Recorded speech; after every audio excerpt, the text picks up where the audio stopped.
وهنحلل النهارده ان شاء الله ماتش الزمالك والمصري. وماتش الزمالك والمصري المفروض النهارده ان هو كان هو الماتش اللي هيخليك تحط رجلك، لا ما تحطش رجلك، يعني تقدم خطوه ان انت هتبدا تنافس على الدوري.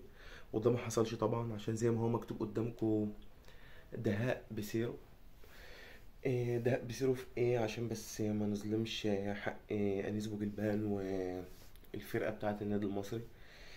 آه، دهاء بيسيرو اللي هو اول حاجه، يعني انت النهارده بدأت الماتش برضو بثلاثه مدافعين. انا ما اعرفش ليه، ايه وجهة النظر؟ انت بتلعب قدام المصري، فرقه كده كده نازله خايفه منك، فرقه نازله بيضيعوا وقت من اول دقيقه. انت المفروض نازل تكسب، تعامل معسكر. تمام، الاسبوع اللي فات انت عامل معسكر، المفروض ان انت هتنزل من اول دقيقه في الماتش. انا عايز اجيب جون عشان اقول للناس ان انا جاي. انا عايز اقول للناس انا جاي انافس على الدوري. هو انت مش هتنافس على الدوري، يعني هو انت كده كده مش هتنافس على الدوري. واللي يصدق ان انت هتنافس على الدوري يعني ده بيحلم احلام يقظه. ده مستحيل يحصل اذا كان في وجود بيراميدز او في وجود الاهلي او في وجود اتحاد الكوره ورابطه الانديه، طبعا عشان احنا ملناش دعوه بالكلام ده، احنا بنحلل الكوره بس.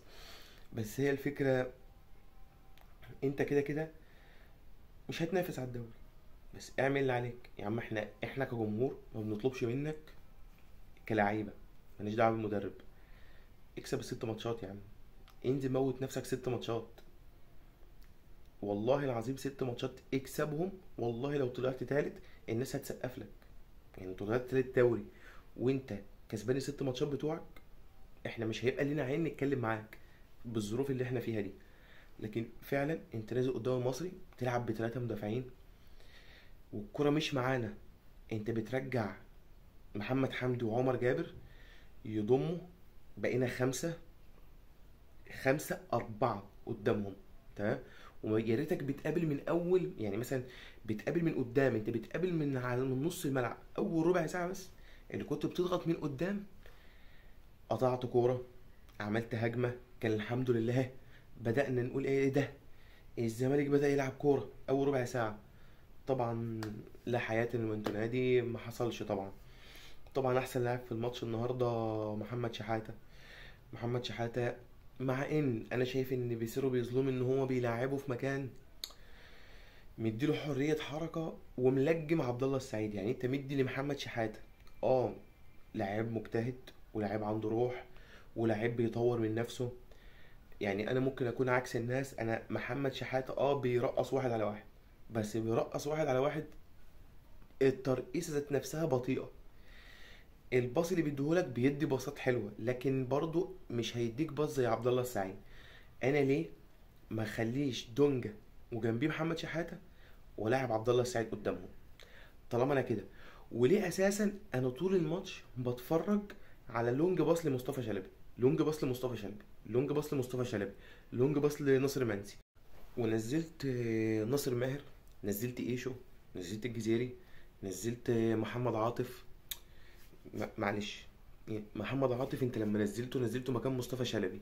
تمام، انت نزلته مكان مصطفى شلبي على اي اساس؟ عشان مصطفى شلبي اتصاب؟ تمام، كلام جميل. انا ليه اساسا مخلي مصطفى شلبي في الملعب؟ انا مصطفى شلبي معايا طول الماتش، لونج باص على مصطفى شلبي هيسبق بسرعته، وبعدين هو بيجري في خط مستقيم ملوش نهايه. ولو عرف ان هو لا انا لازم اوقف واضم لجوه، قسما بالله بيدي باص يجيب صليبي للاعب اللي يعني اللي هيجيله الكوره ده يجيله صليبي. يعني اللاعب اللي هتجيله الكرة ده، انا اللاعب اللي كان بيستلم الكرة بتاعت مصطفى شلبي انا يعني كنت بسقف له. يعني اي لعيب كان بيستلم كرة من مصطفى شلبي انا كنت بسقف له. مصطفى شلبي الكرة بياخدها، هو حاجة من الاتنين، مصطفى شلبي ما بيعملش حاجة تالتة. يعني مصطفى شلبي قسما بالله من ساعة ما انا اتفرجت او شفت مصطفى شلبي في الزمالك، مش هقول لك في انبي لان من انبي تحسه كان بيطلع نار من بقه. تمام، في الزمالك مصطفى شلبي هاخد الكورة، هطلع على الخط واعمل اوفر بشمالي اللي هو ايه، متسقط على البعيدة. تمام، يا اما هاخد الكوره وهضم وهريح الكوره لورا. مصطفى شلبي ما بيديش باص اللي مثلا باك جاي من وراه يعني عامل له اوفرلاب هيديله باص؟ لا، مفيش الكلام ده. حصلت مع بنتايج في كذا ماتش، والولا يعني خلاص الولا شد في شعره كذا كوره، وكذا كوره عبد الله السعيد يشاور له ان هو يلعب على بنتايج. انا مش بتكلم على الماتش ده لان بنتايج ما كانش بيلعب الماتش ده طبعا. فمصطفى شلبي ما عندهوش البديهيات بتاعه الوينج. يعني انت كوينج الف ب وينج، يعني المفروض انت واحد على واحد، انت المفروض بتلعب في الزمالك كمصطفى شلبي لاعب مهاري، هترقص وهتعدي ومش هيهمك، مش هتاخد الكوره وتخلع بيها على الخط، يا اما هتعطل وتقف، مش حتى هتضم لجوه اللي انت تخش لجوه، لا انت بتعطل بتقف. لما اللعيب بيوقف لك قسما بالله، لو لعيب بيلعب عليك عاقل عاقل، هو عشان بس احمد عيد لسه صغير، مع ان هو خبره بس هو لسه صغير، فانت ايه جريت بيه في كام كوره. انما كريم العراقي لما نزل لك انت قسما بالله ما عرفت تعمل حاجه. وكريم العراقي مش اللعيب اللي هو جامد، لا، هو كريم العراقي عارف تمامك من الاخر. تمامك ايه؟ انا هاخد الكوره، هقف، هقوم زي الكوره ولعبها بشمالي، يعني لعبها بشمالي على البعيده، يعني حتى مش بلعب الكوره الجامده ان هي تخبط في اي حد، لا، انت بتعملها سقاطي او لوب، تمام، اللي هي ايه، سهله للجون، بالونه، انت بتمرن الجون. ولو عدت من الجون مدافعين يعني انا ما شفتلكش اسيست كده والله العظيم يا مصطفى، يعني انا ممكن اكون غلطان بس انا ما شفتلكش اسيست كده خالص. يعني انا ما الكرة دي انا ما شفتلكش بيها اسيستات خالص. تمام. نيجي حاجة تانية، بيسيرو بقى والدهاء بتاعه، يعني الدهاء بتاع بيسيرو كان في ايه؟ انا عندي لعيب اسمه ناصر منسي، لعيب بينزل لغاية التلت الاخير بتاع فرقته، هو لعيب قلب هجوم، بينزل التلت الاخير يستلم وبيسلم وبيلعب كرة في المساحة وبيجري وبيخبط، وجاب جون واتلغى، بس الجون اللي جابه يعني الولا مجتهد. تمام. انت تقوم عامل ايه بقى؟ انا كمدرب عايز اكسب، كمدرب شفت ان الفرقة اللي قصادي الاتنين قلبين الدفاع بتوعها مش مش اذكياء، هم لعيبة تدخلات عنيفة، السرعة برضو مش قد كده، لان اللعيب اللي يترقص الترقيصة اللي ناصر منسي رقصها في الجون اللي اتلغى، انا لازم على طول وانا واقف على الخط نزل مهاجم تاني، اضغط، هكسب. انما انت هتعمل ايه؟ لا، انا نزل اطلع ناصر منسي واما منزل مين؟ الجزيري، احسن تسعة في مصر، لا هو مش تسعة، احسن تسعة ونص في مصر. تمام.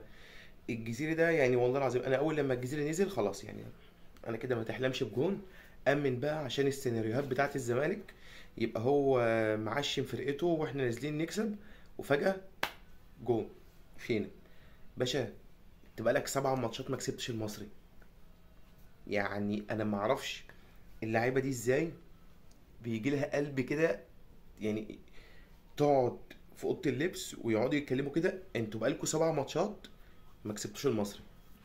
يعني احنا يعني 7 ماتشات ما كسبتش المصري، بقالك 3 سنين. تمام. انت ما كسبتوش، انا بتكلم على الدوري، انت كسبته في الكونفدراليه وتعادلت معاه، يعني انت كسبته ماتشين، انت كسبته ماتش وتعادلت معاه، والمصري خرج من سيمبا، فرقه بتلعب نهائي. تمام. انت خرجت ستيلن بوش، تمام، مغلوب على ارضك. ايا كان بقى اللي حصل قبل الماتش او بعد الماتش، يعني دي حاجه ملناش دعوه بيها. انما هتيجي بقى نزلت الجزيري ونزلت ناصر ماهر ونزلت ايشو ونزلت محمد عاطف. طبعا انت نزلت محمد عاطف شمال، ومحمد عاطف مستحيل تبقى عديته شمال، هو محمد عاطف عديته يمين، بس انت منزل ايشو. تمام. فالمفروض انت تعمل ايه؟ هتلاعب مين بقى 10؟ هلاعب مين 10؟ تعادلت بقى خلاص، لعبت ب4 ورا، صح كده؟ يعني هتلاعب مين بقى 10؟ مين؟ محمد عاطف. ناصر ماهر مين اللي يلعب 10؟ ناصر ماهر ده ما بيلعبش 10 خالص، ولا يعرف حاجة عن 10. انت يا باشا لما طلعت عبد الله السعيد انا قلت خلاص بقى، ونزلت ناصر ماهر انا قلت خلاص المفروض عبد الله السعيد ما يطلعش، بس ماشي خلاص، هو مفيش حد يطلع. طلع عبد الله السعيد، هتعمل ايه بقى؟ دونجا، محمد شحاته، قدامهم ناصر. طب المفروض كان مصطفى شلبي هيطلع قدام. انا بعد التبديله بتاعت ناصر ماهر، انا لقيت مصطفى شلبي نزل نص الملعب. يعني انا ما اعرفش، انا بتفرج، انا بتلاقيت مصطفى شلبي بياخد الكوره يجري بيها لقدام ويرجع نص الملعب. هو راجع نص الملعب، هو ملاعبه في نص الملعب. ايه مركزه؟ والله ما اعرف. يعني ايه مركز مصطفى شلبي؟ انا والله ما اعرف. يعني التبديلات لما حصلت وناصر ماهر نزل، انا ما اعرفش مصطفى شلبي كان مركزه ايه في الملعب. ده يعني دي الحنكه، واللي هو على اسم القناه الحنكه بتاعت بيسيرو. ده الدهاء، يعني ثعلب. بيسيرو ده ثعلب. عمل ايه بقى؟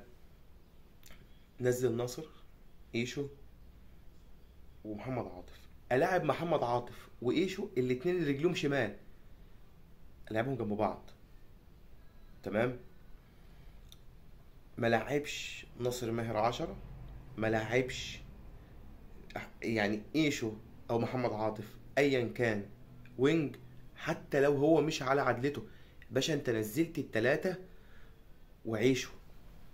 الوحيد اللي كان ملتزم بمكانه ايشو، عشان كان وينج، هو مركزه وينج يمين، وانت حاطط وينج يمين. قال له ربنا ما سايب الحته دي بتاعتي، مش هسيبها لمحمد عاطف. محمد عاطف لما نزل كان بيخش جوه ال 18 الولا عايز يعمل حاجه. يعني نفسي والنبي، يعني نفسي بالله عليكم يا جماعه، خلاص هو كل حاجه راحت، انت مش هتنافس على حاجه، وما تحلمش ان انت هتاخد كاس بالمستوى بتاع اللعيبه ده. والله ما في روح 1%. ما تحلمش ان انت تاخد الكاس من بيراميدز ده خالص. ما تعشمش نفسك، ما تعشمش نفسك ان مجلس الاداره بتاعك ممكن يصيع ويأجل ماتش الزمالك وبيراميدز في الكاس عشان ما يلعبش زيزو، يبقى هي دي البطوله. ما يلعب. لعيب مشى، يروح يا باشا، احنا مالنا. هو عايز يلعب كاس عالم الانديه، هو عايز يروح الاهلي، خلاص اقفل. انت كل اللي انت هتعمله في حوار زيزو، انت بتعمل للاعب قيمه اللي احنا خلاص مش عاملين له قيمه. هو دلوقتي انا لما هتيجي تقول لي مين زيزو، هقول لك محمود عبد العزيز. بس ده اللعيب اللي كان اسمه زيزو عندي في الفرقه، ما كانش عندي لعيب تاني اسمه زيزو. تمام. يعني انا شفت انيس بوجلبان في اخر الماتش اما نزل لك جون ايبوكا. اه طلع صلاح محسن، بس نزل لك جون ايبوكا اللي هو ايه؟ لا انا هعدمك العافيه، انا هنزل لك واحد ملوش دعوه بالدنيا غير انه بيخبط وهيخطف واحده. هو بيخبط في الاتنين مدافعين وهخطف واحده، ايا كان بقى من ايه. اقسم بالله انا النهارده كنت مستني جون المصري باي طريقه في اي وقت. تمام. ماتش وعدى. ماتش يعني كان المفروض يبقى الاداء فيه احسن من كده، من لعيبه ما عندهاش احساس بالمسؤوليه، لعيبه مش شايفه حرقه الدم اللي الجماهير فيها، من لعيبه ما شافتش الجماهير وهي مهما يحصل مع الفرقه وهي واقفه 90 دقيقه بتشجع. لعيبه ما عندهاش دم. اللعيبه تحسها مفيش روح، يعني مفيش الروح اللي هي انا عايز اكسب، عايز اعمل حاجه. اللعيبه في حاجه مشتتاها. تحس ان اوضه اللبس مش مظبوطه، في حاجه غلط، ما تعرفش. بس هي الفكره، لا يعني مفيش امل. انت كده كده السنه الجايه هتلعب كونفدراليه. يا رب تعمل حاجه في الكونفدراليه. وانا بس يعني عندي كلمه معلش، ليه مؤمن سليمان ما يجيش يمرن الزمالك؟ يعني ليه طارق مصطفى لا؟ يعني طارق مصطفى النهارده الشوط الاول خارج ماتش سيراميكا مغلوب واحد، البنك الاهلي كسبان سيراميكا 4. تمام. يعني معلش، وسيراميكا فيها المفروض لعيبه انت عايزها، يعني فيها زلاكه، انت المفروض ان انت بتتكلم عليه. بس انا عايز اعرف بس يعني ليه طارق مصطفى ما يجيش؟ ليه مؤمن سليمان ما يجيش؟ اتنين مدربين. مؤمن سليمان مسك الفرقه قدام، يعني مسك الفرقه وانت شفته. إيه، كان ليه تجربه معاك قبل كده، صعد نهائي افريقيا ب 14 لعيب باحمد توفيق.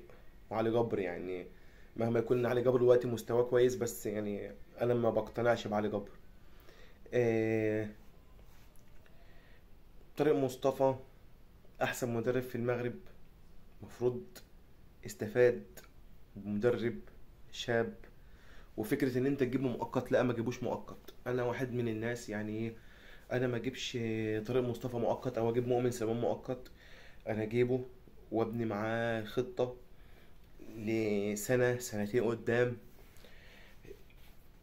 بس لا حياة لمن تنادي. المجلس عايش في مية البطيخ. المجلس ملوش دعوة. تحس ان هم قاطعين ودانهم، مش حاسين بالفرقة، مش حاسين بالجماهير. كده كده احنا اللي بيتحرق دمنا، اللعيبة دي بتقبض ملايين. اللعيبة دي كده كده هو يعني انا عايز اعرف. انا ببقى قاعد كده على الانستجرام، هتلاقي الماتش كمان ساعة، وهتلاقي لعيب من الفرقة من التشكيلة الأساسية منزل ستوري على الانستجرام. ايه يا اسطى؟ يعني هو انا مركز في الماتش ولا مركز في الستوري؟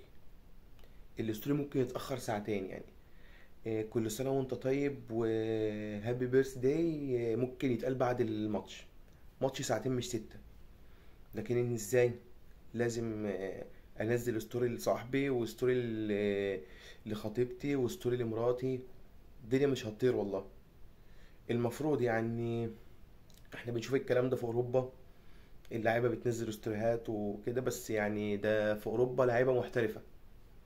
دي لعيبه محترفه ما بتسهرش الاتنين وتلاتة. يعني انا احمد فتوح وهو في البرنامج مع ياسمين على ام بي سي، بتقول له انت بقيت بتسهر؟ قال لها لا ما عدتش بسهر، انا بنام الساعه 2 3. طب يا اسطى 2 3 ده المفروض ده الفجر. سيبك من ان الساعه اتغيرت، 2 3 ده كان خلاص ده الفجر. تمام. انت ايه 2 3؟ مش هنتكلم كتير لان الفرقه ضايعه. الفرقه مفيش ملامح حتى السنه جايه، يعني حتى تبني على لعيبه.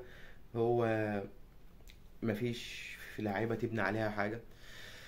بس لنا ربنا وان شاء الله خير. احنا كده كده هنفضل ورا الزمالك، كده كده احنا مع الزمالك، كده كده احنا بنشجعش الزمالك عشان لعيبه، كده كده احنا بنشجع الزمالك عشان اسم الزمالك مش عشان حد. ونيجي بقى للمعلم دونجا. معلم دونجا مفيش باص بيعمله لقدام. يعني انا نفسي دونجا يعمل باص لقدام. دونجا وهو في بيراميدز كان عفيفي بيقعد يجيب. هو اكتر لعيب في الدوري المصري عمل كرات طوليه. فين؟ راحت فين؟ يعني انا كنت بتفرج على عفيفي، كان بيقعد هو بيجيب لك الارقام بتاعتك. اكتر لعيب بيعمل تمريرات صحيحه. ممكن نكون ما كناش مركزين معاك. اكتر تمريرات صحيحه دي اللي هي الورا. طب هو قال كرات طوليه، انت اكيد مش هتلعب طول الورا، انت هتلعب طول قدام وصحيحه. طب فين؟ انت النهارده ما عملتش الا كورتين. وبحس يعني انا بحس دونجا وهو في نص الملعب هو مش طايق حد. وهو في نص هو مش طايق حد، هو مش عايز حاجه، هو مش عايز حاجه من حد، ومحدش يطلب منه حاجه. هو انا جاي العب ال90 دقيقه دي ومروح، محدش ليه دعوه بيا ولا أنا ليه دعوه بحد. اللي هيقول لي دافع هزعله. يعني انا دونجا، يعني انا مش عايز اقول لك انت لاعب لقطه، بس انت لاعب لقطه.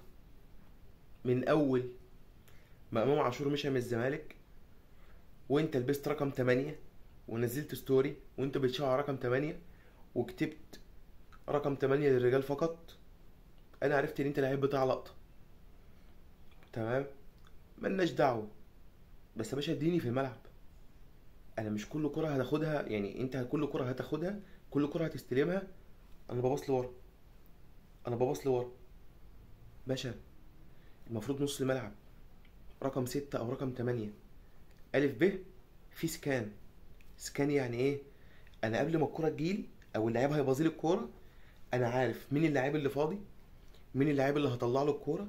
القرار جاي لي في دماغي قبل رجلي، ان انا الكوره وهي جايه انا عارف حتى لو استلمت ولفيت، انا عارف انا هباصي لمين. بس انت مفيش يا اسطى. انت حتى الباص اللي بتلعبه لورا بتلعبه جامد. قسما بالله لولا صلاح مصدق احنا كان زماننا كنا في حتة تانية. انا صلاح مصدق. يعني انا اتصدمت ان دغموم الماتش الجاي بتاع الاهلي مش هيلعب عشان انذار تالت. دغموم، اقسم بالله لولا ان احنا كان عندنا في فردة ورا اسمها صلاح مصدق، احنا كانت عمل علينا كام هجمة. مش هقول لك كانوا هيخشوا جوان، بس كانوا هيوقعوا قلبنا، كانوا هيحرقوا دمنا. الولا ما شاء الله عليه. انا ده بشوفه مدافع شيك. يعني هو مدافع رايق كده مالوش دعوة. هو الماتش شغال هنا، الماتش شغال هنا، الماتش هنا يضربوا في بعض هنا مالهمش ده. هو مالوش دعوة. هو ذكي لدرجة ان هو عارف يخرج دغموم بره الملعب. هو في اول الماتش كام كورة الشغل بتاع شمال افريقيا. طق خبطة في الرجل، طق شدة، طق طق طق، قطع الكرة مرتين تلاتة ولا خرج عن شعوره. اعترض على الحكم انذار. تمام. صلاح مصدق اخد انذار، بس ده بالنسبة لمساك هو منع هجمة لما شد دغموم، لان اكيد هيعدي منه في واحدة. هو انت مش يعني يعني اي مراوغة ليك مش هتبقى 100% انت بتقطعها. تمام. الزناري، احنا باشا مش منزلين لعيب اوتات بس. يعني احنا مش منزلين لعيب بتاع اوتات بس. يعني انا مش منزل لعيب بتاع انا ممكن العب الاوت للعيب جنب عادي. يعني يا ريتها يعني احنا بنستفاد بيها. احنا ما بنستفادش بيها خالص. تمام. حسام عبد المجيد، ربنا يحميك يا ابني، كمل على الطريق اللي انت ماشي فيه. سد ودانك، اشتغل، طور من نفسك، لان انت فعلا بتطور من نفسك. محمد حمدي ان شاء الله كده. بترو سبورت بيناديك. بترو سبورت بيناديك يا باشا. انت خلاص كفايه علينا كده. انت لاعب كويس وكل حاجه بس مش شبهنا. احنا مش وش محمد حمدي. ويا ريت ويا ريت تكلم الاستاذ ايمن الشريعي. مصطفى شلبي. مصطفى شلبي لله، مش عشان حاجه يعني، عشان خلاص احنا تعبنا. مصطفى شلبي خلاص. مصطفى شلبي لعيب ما عندوش تطور في اي حاجه في اساسيات الكوره. مصطفى شلبي كلاعب، انت يا باشا صفر على الشمال. انت صفر على يا باشا. انت مفيش كرة بتاخدها توحد ربنا بتطلعها صح من رجلك.